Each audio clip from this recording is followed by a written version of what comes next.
హైదరాబాద్ గచ్చిబౌలిలో 7 అంతస్తుల భవనం కూలిన సీసీ దృశ్యాలు విడుదలయ్యాయి. పక్కనే ఉన్న అపార్ట్మెంట్ పై ఒక్కసారిగా 7 అంతస్తుల భవనం కుప్పకూలిపోయినట్లు ఆ దృశ్యాల్లో స్పష్టంగా కనిపిస్తోంది. ఈ ఘటనలో 2 ప్రాణాలు కోల్పోయారు, పలువురికి తీవ్ర గాయాలయ్యాయి. అయితే భవనం కుప్పకూలే సమయంలో ఆ ప్రాంతంలో ఎవరూ లేకపోవడంతో భారీ ప్రాణ నష్టం తప్పింది. పక్కనే ఉన్న అపార్ట్మెంట్ కూలడంతో ఆ భవనం పై కూడా ఈ శిథిలాలు పడ్డాయి.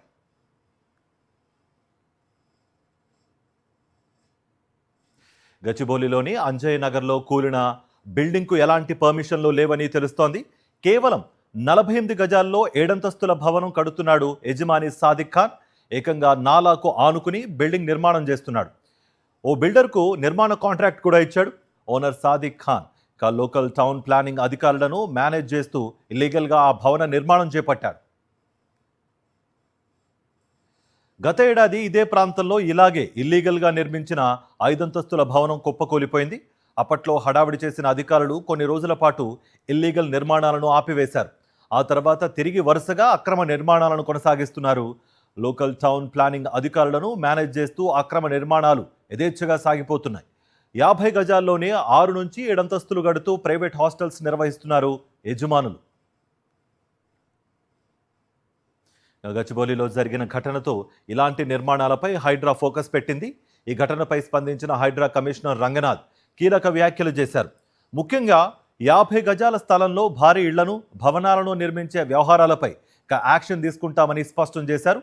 అంటే చిన్న స్థలం ఉందని ఇష్టానుసారంగా భారీ నిర్మాణాలు చేపడితే ఇక ఉపేక్షించేదే లేదని ఆయన స్పష్టం చేశారు.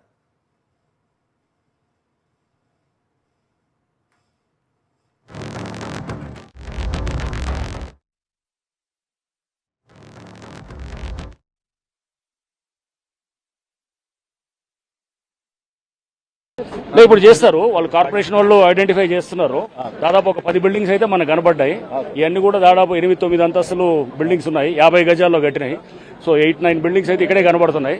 సో ఇవన్నీ నాలాను అన్ఆథరైజ్ గా హాస్టల్స్ కింద జరుగుతున్నాయి.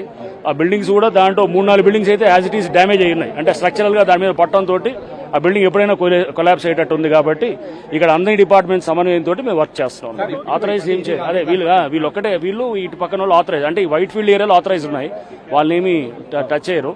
వాళ్ళు ఏం టచ్ చేయాలంటే స్ట్రక్చరల్ అసెస్మెంట్ చేసిన తర్వాత ఒకవేళ కనుక ఏమన్నా స్ట్రక్చరల్ గా డ్యామేజ్ ఉందంటే కనుక అట్లాంటిది ఏమన్నా వాళ్ళ కోరిక మేరకు మేము తీయటం జరుగుతుంది అన్నమాట. అవన్నీ ఆథరైజ్ ఉన్నాయి.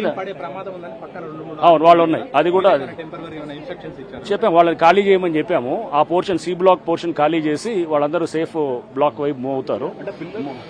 మూవ్ అయ్యి వాళ్ళు దాని స్ట్రక్చరల్ అసెస్మెంట్ చేసిన తర్వాత అప్పుడు చూస్తారన్నమాట.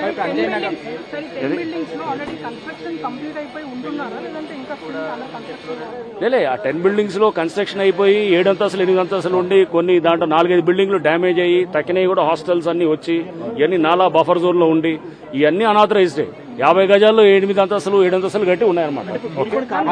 అన్నిటికీ కూడా సైబరాబాద్ కార్పొరేషన్ వాళ్ళు, టౌన్ ప్లానింగ్ వాళ్ళు ఐడెంటిఫై చేస్తుంటారు. వాళ్ళంతా మేము దాన్ని రిమూవ్ చేస్తుంటాం. చెప్పాం, నోటీసులు అన్ని వాళ్ళు కార్పొరేషన్ వాళ్ళు చూసుకుంటారు. మరిన్ని అప్డేట్స్ కోసం ఛానల్ ను సబ్స్క్రైబ్ చేయండి. నోటిఫికేషన్స్ కోసం బెల్ ఐకాన్ పై క్లిక్ చేయండి.